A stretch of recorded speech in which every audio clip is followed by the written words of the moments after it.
going to be quiet for a minute while it mute myself so when it goes live here.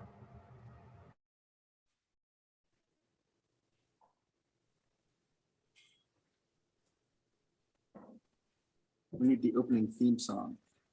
It's backdrop. It says we're now streaming live.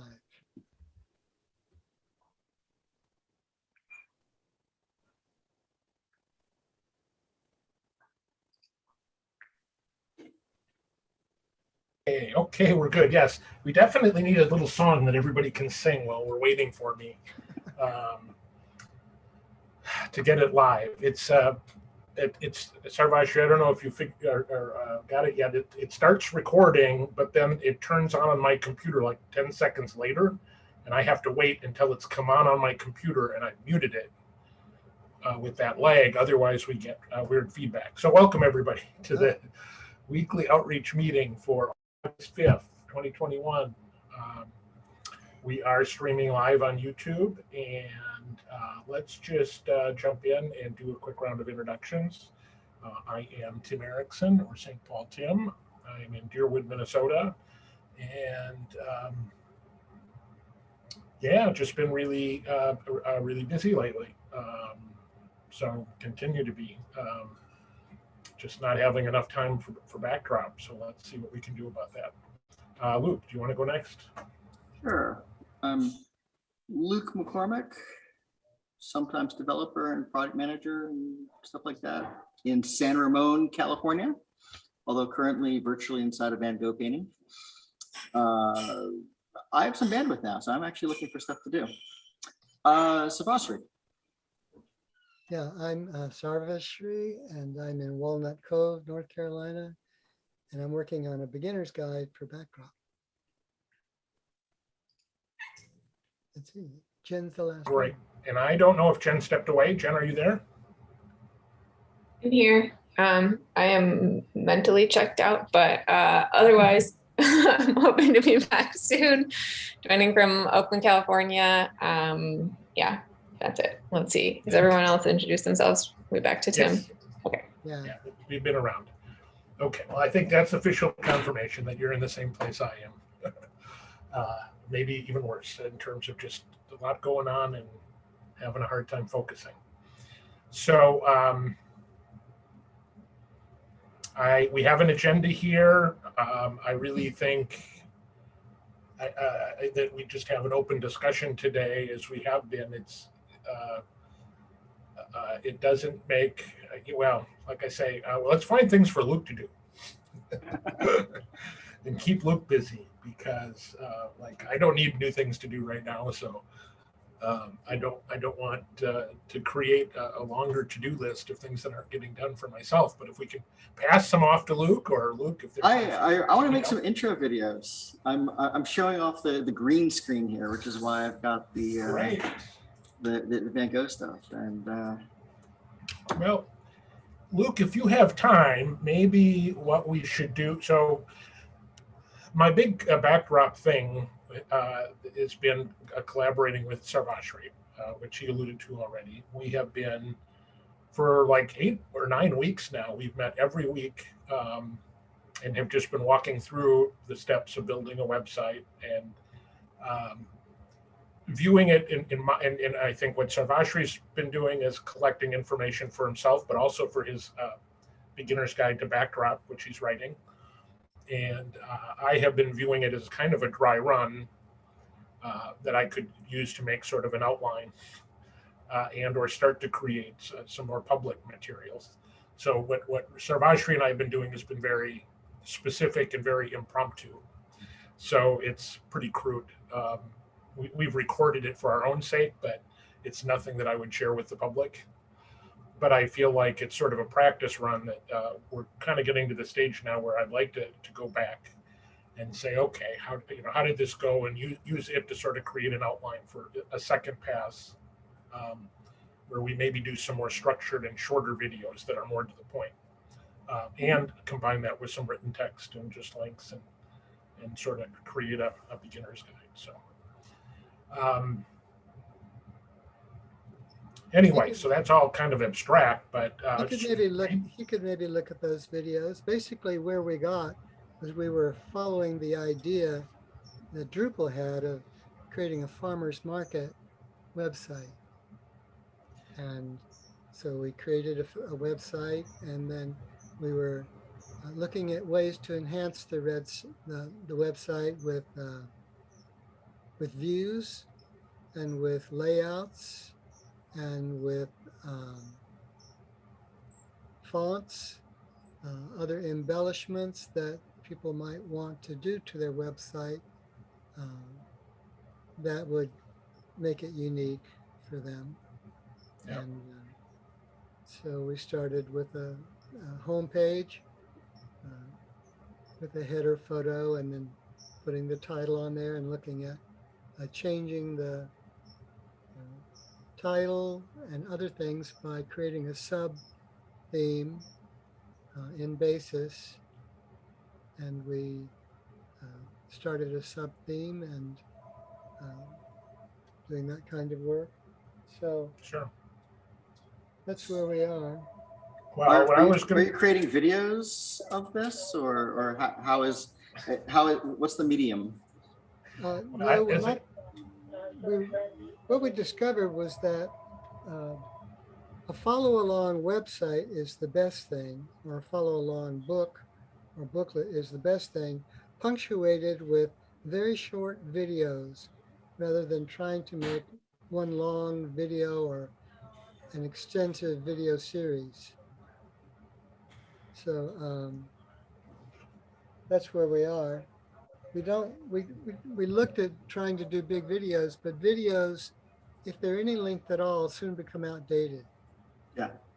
So we didn't want to create videos that would be outdated. So we're looking at little snippets. If it's something that really needs video in order to understand it, then we should have a video for it. If it's something that can be learned easily with just text and screenshot, then that's good enough for many things. Okay, so what is it? Is it Google Doc? Is it a website? Well, we have a So- Google Doc, and we have some short snippets of video, and we have my beginner's guide, which is a summary of everything that we want to put in it, but not yet everything is complete so far. So I don't have layouts written up. I don't have styling written up. There's a few things towards the end that I want to complete. So that's not written up, and there's no videos for anything that are succinct and ready to go to share snippets with. Can I interject from my perspective? So the Google Doc and the videos that we have all been sort of just internal notes, right, Luke? So they're not really like anything that could be useful to anybody in public right now. We're happy to share them with you if you wanted to collaborate with us on this, but this has really been improvised. So we've gotten together each week, Sarvashri and I, and just sort of started recording and said, hey, let's add some views to our website. And it's been totally improvised and unstructured, and wandered around, and we've hit dead ends and found bugs and spent 30 minutes trying to debug something. So I would not want to like publicize these videos for anybody, but if we need to go back and reference them, we can. So We started off. mhm. We started off following the Drupal pattern. They had documentation up on creating a website with Drupal for a farmer's market, but they never completed it as far as we can tell. Yeah. So that was our pattern to start with. Right. The Drupal 8 Users Guide talks about building a farmer's market website, but I don't know, we couldn't find any like finished product that you could look at and say, oh, this is what we're trying to build. And so our goal was hopefully to walk through this at the end, to have that finished product that we could then rebuild in a sense in some videos, but have a model that we could work from. And then we could also share the website with new users. If they wanted to dig into it, they could load it up on their system and see how it was put together, look at all the different aspects of it. So they have something, a working model that they could use as a pattern for creating their own website. Yeah. So that's where we are. So I'm thinking, Luke, that if you're interested in creating some videos, that maybe you could, we could meet. Maybe we could bring you into this process I'm ready to be drafted. and decide. Like we've sort of been through a lot of the things. Sarvashri still has, I think, a few things he'd like us to cover, but we've been through and done a lot of the things, and I'd like to start stepping back now and seeing if we can sort of restructure this into a useful document and collection of short videos, as Sarvashri said. Mhm. So that's where that's at. What do you think, Sarvashri? Yeah, my beginner's guide is really a beginner's guide. Yeah. It might not be the most useful kind of document for someone who is a little more sophisticated, who wants to learn backdrop. But maybe they could just take it and read it and skip over what they already know very quickly and get to parts that are more significant for them. Luke, you have my guide, and Mhm. we can point you to the Google Doc that we're working with, and we could send you copies of our websites. I have a website that I'm following along um, with Tim. He has a farmer's website, and I have a farmer's website, um, and we've done some different things with them. We could send those to you to load up somewhere and look at. Sounds good. So what would you like? Send me a link and sort of things you'd like me to specifically knock on. Okay, I don't have a link because it's on my personal computer. It's not up on the net. It's on a Okay, looks like on a Tim's map. sharing it. On a map installation. Yeah. I also don't have a link though, because this is a local version of the site, and we have lions in our farmers market. So just to be warned, this has really been just a playground sandbox that Sarvashri and I have just been trying things out, changing fonts, adding views, just a variety of stuff. And kind of what we would need to do right now, if we want to use this at all, is clean it up, get some better images, make it a little bit better of a demo site. And the other thing, again, we've talked about this before, is we could sort of very roughly use the Drupal 8 users guide, maybe as a model, in that it has a nice outline here. And my thought was maybe we start with this outline, but then thin out all the stuff that we don't need, clean it up, maybe add a few sections that are specific to backdrop, and have the farmer's market site as an end product that people can kind of look at and say, oh, okay, here's how I build each piece of that site. But we welcome input or ideas on that. So, Do you know what they Okay. use to create this guide? yeah, I do, and it's kind of a complicated tool. I tried to spin it up. Yes, they used a complicated tool for developers, so that they could do revisions. It give them a lot of power to do revisions and to have multiple people different submit commits.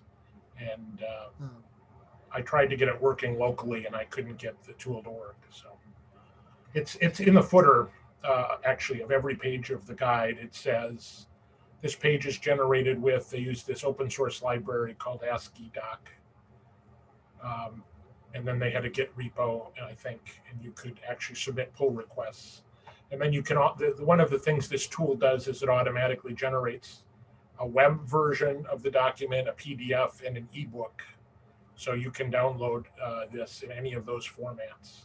oh, maybe we could just download the ebook. Well, we can download their ebook for sure, but anyways, so I'm not sure we want to use the tool though that they did to create it. We could use the ebook and just create our documentation with that ebook. Because then we could put that document up on the web as a resource, couldn't we?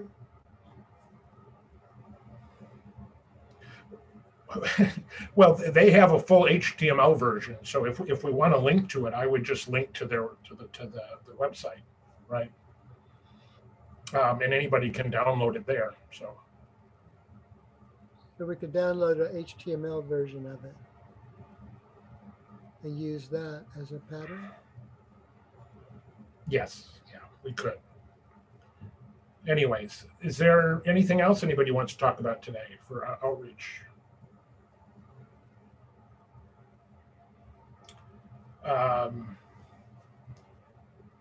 I have, as the social media, one of the social media people, been totally off base. I think our social media accounts have been pretty quiet lately.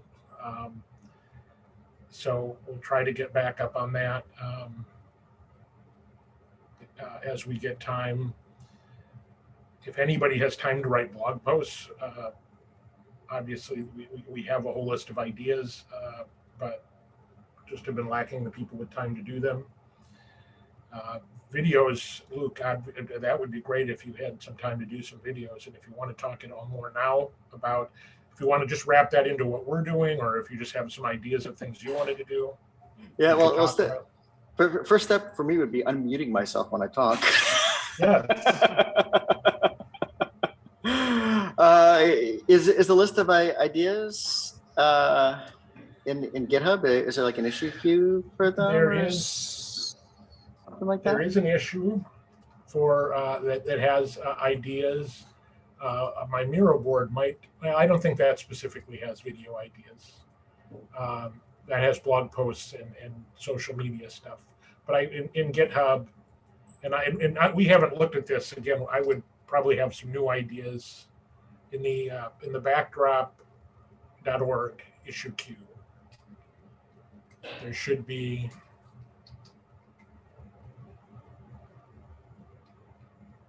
I'm going to see if I can find the issue. We should probably, I don't think we've moved this issue to the community forum yet. We could do that.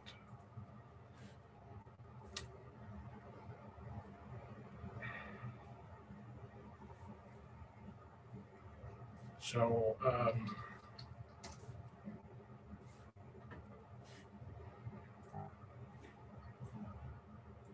it looks like it's backdrop ops, backdrop cms.org, issue number 130.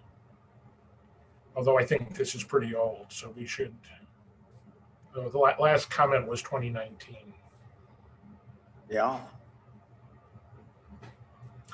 Some of these, this use, I mean, there's some ideas here that are totally useful, but this is way out of date. And,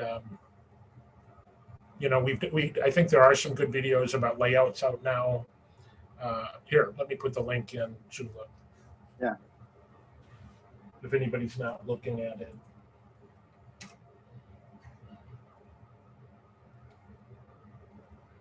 Why don't we talk right now about some ideas? Sarvashri, are there some, just in general or specific, are there some video, I mean, view modes I think is a great idea for a video. So I have a specific thought that I'm ready to pull the trigger on, having to do with development and deployment. Like not so much once you're inside the platform, but you know, development in a local environment. I was going to pick Lando, and yes, deployment to an end user environment. I was going to pick Pantheon as an initial thing, but would eventually try to look for a more generic lamppost. And then in particular, what I feel like is a struggle for me. So I'm guessing a struggle for everybody that's not us, is the synchronization between the development and the deployment environments. You know, my old nemesis, the configuration manager, Yeah. and the databases and files and sort of how those pieces work together theoretically and in reality.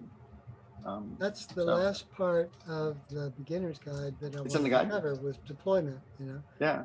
After you create it, how do you put it up? So some shared hosting thing, Mm-hmm. you know, a lot of people would just use a shared host. And that's what we have. We have a bunch of websites running off one shared hosting account.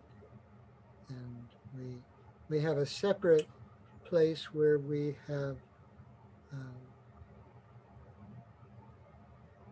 stored our information about the account. So we registered the accounts in one place, like Namecheap or something like that, for the registration. And then we can deploy to any host anywhere just by getting the link from the registrar and giving that to our host, and then away we go. Yeah. I find the away we go piece is sometimes pretty involved. So which is why the video's there. Like I feel like in order to have people who are not familiar with it find their way through, you need both written and video stuff. You need the written material to be able to get a overall picture of it. But sometimes you'll read something and then try it and it just doesn't look the way, you know, it doesn't work according to the descriptions. And so it's nice to have a video so you can, oh, okay, it looks like that. Then you go here. And, Yeah. You might use Bluehost as an example. A lot of people use Bluehost as a shared hosting platform. yeah, sure. Yeah, I think to do a video for one of the hosts that have a one-click installer might also be helpful. I think these are good things, though, Luke, that aren't, you know, we've been making some how to use backdrop videos, but stuff on like setting it up on a server, I don't think there's much out there. Yeah, and in particular, I think there's more out there on the initial setup than there are in the Right. updating sides, and the Sure. updating thing can be confusing, right? With the like, I still, you know, there's the different CMI directories, and you know, Mm-hmm. 6 or 7 years into it, I'm still kind of baffled by them. It's time for me to learn. I'm confused by them in Drupal 8 too. But I find myself, you know, wishing for the days of Drupal 7 and features back when, Yes. even when I hated it, at least understood what I hated. Yeah, either Drupal 8 or Backdrop, I have yet to really feel like config management is making my life easier. I have kind of gotten to the point where I think it doesn't. I'm fighting it less, so it's less a hassle, but it's not like a clear advantage to me, right? Yeah. It's like, And, okay, and, it's you know, a different way of doing things that I've kind of made my peace with, but I've yet to sort of get excited about it, but I might still. yeah. Well, I'd like to pull the pieces together. You know, document what's there, and in the process, you know, perhaps nudge the implementation if there's things that can be simplified. You know, make the case for how and why that should happen. Sounds good. Yeah, Jen's about to chime in. the Oh, beginning. I got excited when Tim said he wasn't excited. And I was like, well, someone should be excited. So yeah, I feel like this is a really common part when I did Drupal training. It was like at the end, people were like, okay, well now I know how to do the thing, but like, how do I take care of it long term?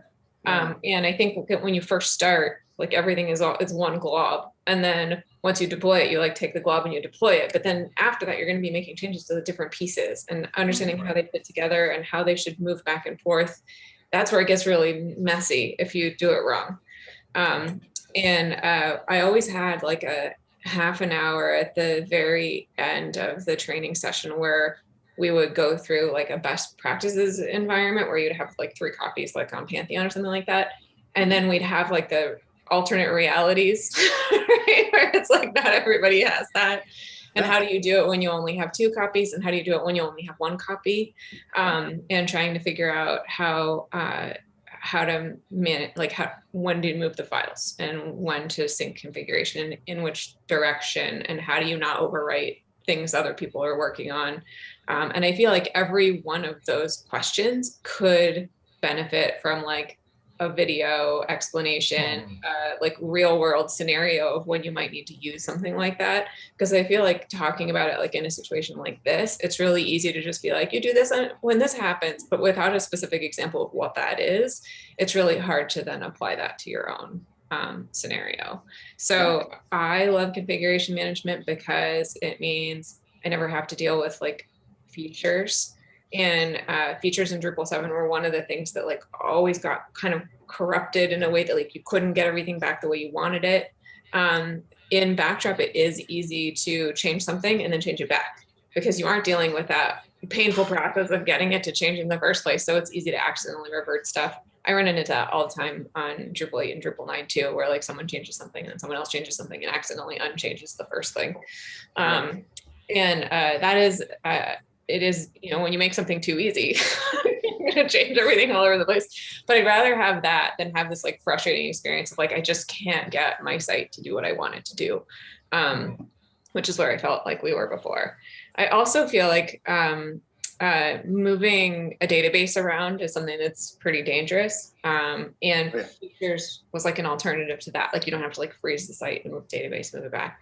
And I feel like being able to do all of my deploys with that, like the configuration in code, also makes it really easy to like deliver a new feature where it's like, here's the content type and the view and the page it appears on like in one piece, where you don't have to be like, okay, well, first I'm going to put like the content type on there. And then I'm going to like create the page where there's this weird, like, do you do it on the live site first? Do you not do it on the live site first question when we're looking in Drupal, where it's like, oh, I can't deploy that. So I've got to deploy half of it and then make the content and then work on the view and then deploy the view. And that was always really hard too, where I feel like in Backdrop can be like, here's the whole thing. And then I can do it all once I know it's done, which makes it a little bit easier too. So I feel like without use cases where these things are valuable, like if you build a site and you deliver it and then you're like done, like there's no benefit to having configuration management because you could have just done that originally. Or if you have a site where like nobody's working on it except for you, like you create the content, you don't have to worry about that like database is out of sync on your local site versus live site problem. When you can copy it down and do whatever you want, copy it back up like WordPress people do all the time, and it's not an issue. So I think that yeah, it's a feature that only benefits those of us who use that workflow. But if once you figure it out and like learn to lean on it, like I have, it starts to become really valuable to like, oh, I can do this all the time. And like, I just build this thing and config and deploy and sync and it's done. And I can do that like 8 times in a day for 8 different sites. And it just makes everything much faster. So it's the kind of thing where I'm hoping that people who are new to it don't necessarily need to understand all of it because you don't have that use case where you need it. And like Tim said, you learn to work around it and you're fine, but like maybe you don't love it. And then one day Tim will end up with some like huge, horrible, monstrous site that he has to maintain. And he's like, okay, I'm going to figure this out. I'm going to set this up and it's going to be way less painful. And then like 6 months in, he'll be like, hey, I've been spending half as much time fighting with my configuration deploys as usual. And then it'll get better. So yeah. I feel like I have a couple of big sites that really benefit from them, but most of my sites, it's just like because I benefit from it personally, like it takes less time for me. That's the reason that I do it. But yeah. Well, like CMI feels like a lot of things in Drupal have always felt to me. It feels like it's 90% finished, really useful solution, and that like that what feels like the last 10% it isn't done. And I'm aware from just, one of the common tropes of software development is that last 10% is 90% of the work. Yeah. So it can feel like it's almost done where it's not in fact actually almost done. Yeah. But I think sort of recognizing, trying to figure out what the 80-20 options are for that last bit of pain. Well, I'll throw out an example. Like when I do CMI things these days, it either works or it doesn't, and sort of the doesn't is the one that really gets to me, because I'll do something and it'll just fail, and I forget what the error messages are, but it just stops, and I'm thinking like, come on, computer, you're even telling me that you did 53 out of the 55 things. So show me what the 53 looks like. I probably don't care about the 2. Just tell me what they are and let me ignore them. Yeah, the problem is that we don't know if those 2 are going to cause fatal errors or not. So it's safer to be like, your site's working right now, let's just leave it in a working state, rather than being like, okay, we did 53, everything's broken, good luck. And you don't have a user interface to choose to ignore them. It could be that they're fine. They're just view configuration changes, nothing's different, but because we can't tell, it's safer. I know. But I understand. There should be an error message that tells you exactly what's wrong. And since we launched, we have made a lot of improvements to those error messages. They're still not always great. But we have, that's been one of the things where, if I get an error message and I don't know what's going on, I get really mad. I haven't been to fix this error message. I'm like, this is completely useful. Unuseful. Yeah. But I do think that that's something that we should keep working on. Every time someone comes into an error message where it doesn't give you this is what's wrong and this is how to fix it, that's a big problem. And then I think that the big piece that's missing from making configuration management a 100% feature tool is the piece that Tim has been rallying for a really long time, which would be a partial import, so that you don't have to re-import all of your configuration every time. And we know that, and that is 90% of the work. But we have been making baby steps toward it. We've got this core issue that's I mean, recipes. It's got a 2-digit issue number or something, right? Yeah. we know it would be great. We're working on it, but it is hard. Yeah. Well, one thing that had occurred to me, I've actually seen and been part of workflow environments that use backup and migrate as the full migration tool, and just move the database back and forth. And I was thinking in terms of Backdrop, which has backup and migrate, where I use the, I'm one of the few people that ever tries to do the internal GUI configuration for backup and migrate. Well, no, for CMI, for configuration management. I use it too. But they seem actually close. Could backup and migrate do the configurations too? Could it have that as? Yeah, I actually am paying somebody right now to work on that issue. Yay! One of my clients wanted it and I didn't have time. So I was like, hey, Justin, who you'll see in the dev meeting, can you please work on this issue? I will pay you to do it. And he's like, okay. So wait, so you've actually hired somebody to fix that thing? Yes. Sweet. I have nothing to do with it. So I've been getting him to help me with a lot of my stuff lately because I've been a little underwater. And so I have an issue queue that's specifically me and Justin, and I'll drop a link to the Drupal or the Backdrop issue queue and be like, can you please fix this issue? And I'll drop it in there. And then he goes and fixes my problems. It's fantastic. So that is something that I feel like it has been missing from Backup and Migrate for a long time, where it's Backup and Migrate can do all the stuff you can't do from your Drupal site, but not this, or Backdrop site, but not this thing you can do from your Backdrop site. And it's but it really needs to do all the things. And I think he's got some of my sites working with Backup and Migrate without the issue resolved, because he figured out how to define a files directory that was outside of your doc root. And so Backup and Migrate treats it like files. So he's got a workaround in there. And I really want it to show up in the user interface as being database files, configuration, Like I'm glad it like backup and migrate can backup and migrate all of my sites, including configuration. But I want like, don't treat it like private files, treat it like configuration. Because if you have a site that has private files and configuration, and I want like 4 columns in there. And so it's coming.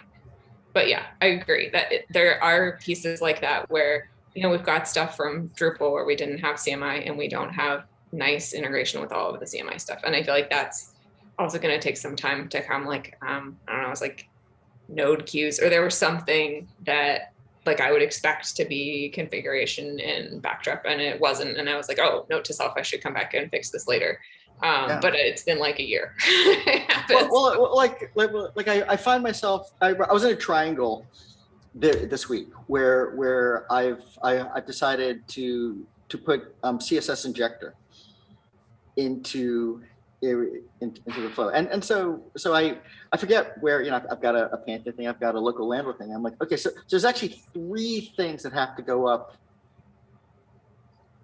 in some sense of order. I mean, the code changes, right? I have to have the module CSS injector in there, and then I have to have the configuration for that, and then I have to have the data that's included in that, and it felt like, I mean, having the code there, I could see that as being sort of a separate step, but then trying to figure out like how the configuration that was in code in you know in CMI versus pieces that seem configuration-y that are actually data, and that seems to be like an ongoing thing. Is like okay, is this thing that I'm interested in right now, like which of the classes is it? Yeah. Is it And this is a is it data, is configuration, is it code, is it a file?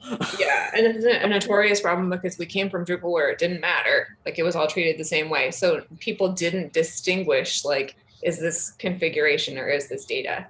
And so you have systems like taxonomy, which are systems for categorization. And it's like, well, sometimes that categorization is configuration for the rest of your content, but sometimes it's just more content. And it's like, meh, I don't know. And so like when we became Backdrop with configuration management, we had to sort of draw a line and be like, your vocabulary is configuration, but your terms are content. And when we make that distinction as like a module developer, the way we're supposed to convey that to you is by changing the label on the button. So if you click a button that says configure, it's going in configuration. If you click a button that says edit, it's going in your database. But because we came from Drupal where all of the button labels were all mixed up, if you're porting a module that had a button that said configure and that content's going in the database and had a button that said edit and the content's going into configuration, who knows what state that's going to be in, right? When you get it. But this is a great example of like, is that CSS code that you're writing? Is it configuration or is it content? Because in reality, it's code and that's not where you're storing it, right? So the person who made the module has to make a distinction and be like, where does this go? You're absolutely right that if you spend a lot of time working on that on your local site and want to deploy it, you're now like, well, what, which piece is it in? And if they didn't do a good job in the interface of telling you where it is, the only way you would know is to open the code and read it and say like, where is this saved? And that's what I do. That's not what I would expect people to do, right? Like that's not scary. If you're using CSS injector, it's probably because you don't want to be opening up code. Right. Yeah. And so the safe thing to do, and this is what I do sometimes, is just install the module on your local site, make sure it doesn't break anything, add the code for the module, deploy the code, and then build everything on your production site. Turn it on, create the stuff, save it, because now you know it's all there. The problem is though, you don't want to write CSS code on your production site without knowing if it's going to work or not, right? So what I might do is like write the code on my local site, save it, make sure it works, and then copy and paste from that field to the live site. And then if you do like configuration export, you could compare and be like, is there any difference between the files that are there before and the files that are now? And if there are, you know that the configuration is where that stuff is saved. And if they aren't, then it's in the database somewhere. But yeah, that's, we need to do a better job of conveying to people where that is, information is stored. Yeah. But so trying to figure out an actionable path Sure. to make things better without insisting that you boil the ocean and fix everything all at once. I think maybe ferreting out error messages that don't tell you precisely enough what happened is part of it. Because one of the things I'll give credit to, I guess it's in my little trio thing here, when I think I did configuration first, and it told me like there's not a module for this. Yeah. And so I was able to include the module. Now I've experienced the problem with CMI where I know the module's gone or doesn't exist anymore, and I'm trying to tell it, so don't do that one. I want to just cross it off because I know I don't need it, and it's saying no. You're frozen until you have this module that you don't have. Yeah. So don't do the way that you would tell it, don't do this one, is really easy if you're on the command line or have an FTP tool open, because all I do is just delete the file. But if you don't have those tools, like there's no user interface for that. There's no, because our configuration step is just a sync. It doesn't have a like, should I copy these files? Yes, no option into it. That could be something we could add.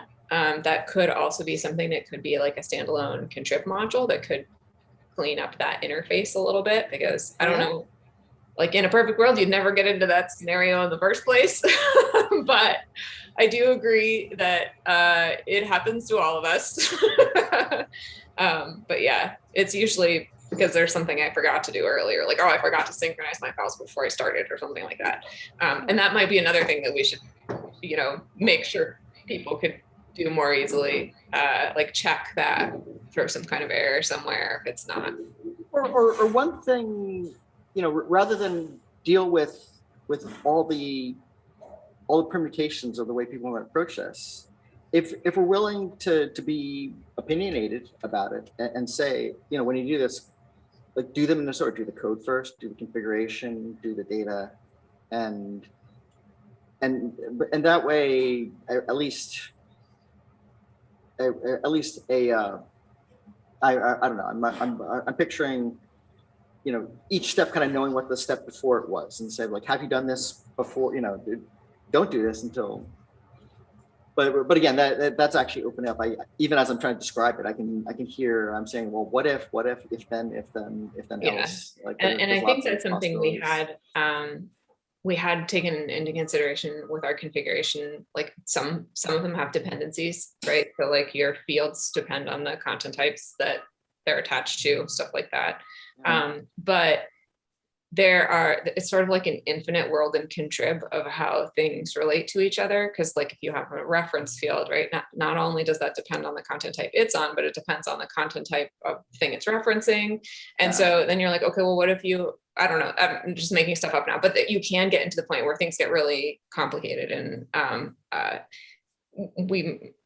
that might work, it might not. I don't know that we have that or that's been tested, but trying to build that dependency tree is hard. It's almost hard.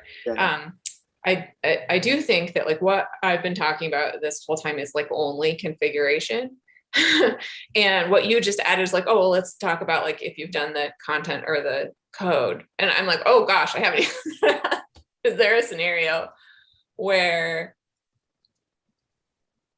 you can do configuration without? So yeah, I mean, so like this thing you just talked about with having a module not exist, right? If you have a configuration file that contains data for a module that doesn't exist, we know it's safe to ignore that configuration file because there's nothing on the site that's going to run it, right? That could be something where our, what did you call it? Opinionated decision is that we're just going to throw that away. We're going to throw an error and say, we didn't import this because, but we can just throw it away and keep going. So there could be some stuff like that where, we can make opinionated decisions and carry on rather than being like, hold on a minute, did you mean to do that? We could be like, okay, we're going to assume you didn't mean to do that and we're going to import it anyway. And if you want to do it, you're going to have to do it again. And I think that would probably be fine. Well, the other problem with that error is that it stops the process for one module, and then you fix that, and then it stops it for another. If you've got 5 modules that aren't there, you have to go through the process 5 times before. So That's one of the reasons that error is so frustrating, is that if it gave you a list of all 5 at once, that would be helpful. Or if it did what you said, which is just ignored them and told you afterwards, either of those would be much better than having to go through and discover each module that's missing. The count's a huge thing because you get one and then you get the same thing again, and you don't know that there's not 3,000 of them left. Like you don't know if it's a manageable list. Yeah, Right. you're just like, I quit. I got Yeah. 2. Who knows? This could happen for every file. I quit. Yeah. Yeah, both good So, points. yeah. Well, I want to we write need this to wrap down. up. Okay. I Is there an issue for that last idea that you brought up? Just throw it don't away? think so. I think Tim or Luke just made me have the idea about being Okay. opinionated. Right. One thought though is that, oh no, you just talked about this, Tim.